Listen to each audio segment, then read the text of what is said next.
السلام علیکم دوستانو شیردل تخنیکی معلوماتی چینل ته ښه راغلاست. الله تعالی دې وکړي د صحت او عافیت جامه پتن. زموږ د نن ورځې ټاپک او موضوع ده د یو پی ایس یا انورټر بیټرۍ ته باید تاسې کومې اوبه ور واچوئ، ډسټل واټر، منرال واټر که نه نورمال واټر. نو دوستانو زه غواړم په دې رابطه ستاسو سره مختصر لنډ او مهم معلومات شریک کړم.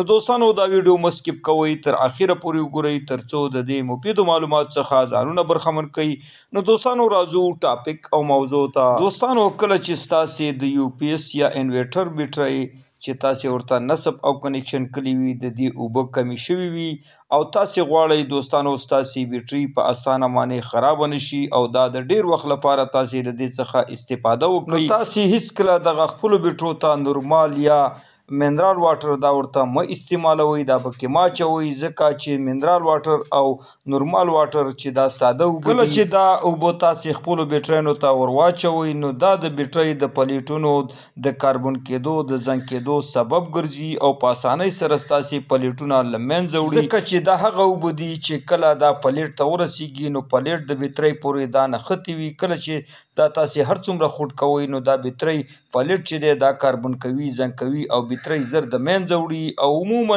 چې په ټوله نړۍ کې د انورټر او یو پی ایس د بیټرو لپاره کومې واټر کومې اوبه استعمالیږي هغه ډسټل واټر دي. ډسټل واټر هغه اوبه دي چې د اوبو د بخار څخه جوړې شوي وي او هغه دوستانو داسې اوبه دي کله چې تاسې دا په بیټرۍ کې واچوئ نو دا د بیټرۍ پلیټونه هیڅکله دوستانو دا زنګ کوي نه، هغه چې دی کاربن کوي نه او بیټرۍ پلیټونه هغه صفا ساتي. نو دغه وجه ده چې بیټرۍ د لانګ ټایم لپاره د دې څخه بیا تاسې استفاده شئ کولی.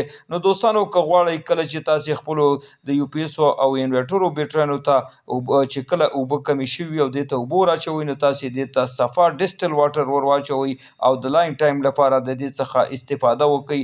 نو دوستانو دا وه زموږ د نن ورځې ټاپک او موضوع. دوستانو که غواړئ بر تخنیک څخه ځانونه برخمن او خپل هر قسم برقي وسایل په خپله په خپلو کورونو کې ترمیم او جوړ کړئ. نو دوستانو که زما چینل مو تر اوسه پورې نوي سبسکرایب کړی نو مهرباني وکړئ زما چینل سره سبسکرایب کړئ او مهرباني وکړئ دوستانو دا زما کومې ویډیوګانې چې دي کله چې تاسې ګورئ دا در سره لایک کړئ او د خپلو ملګرو سره شیر کړئ ترڅو خیر او پیدا ټولو ته ورسیږي. دوستانو ستاسې د توجه او لیدو څخه یو نړۍ مننه. السلام علیکم.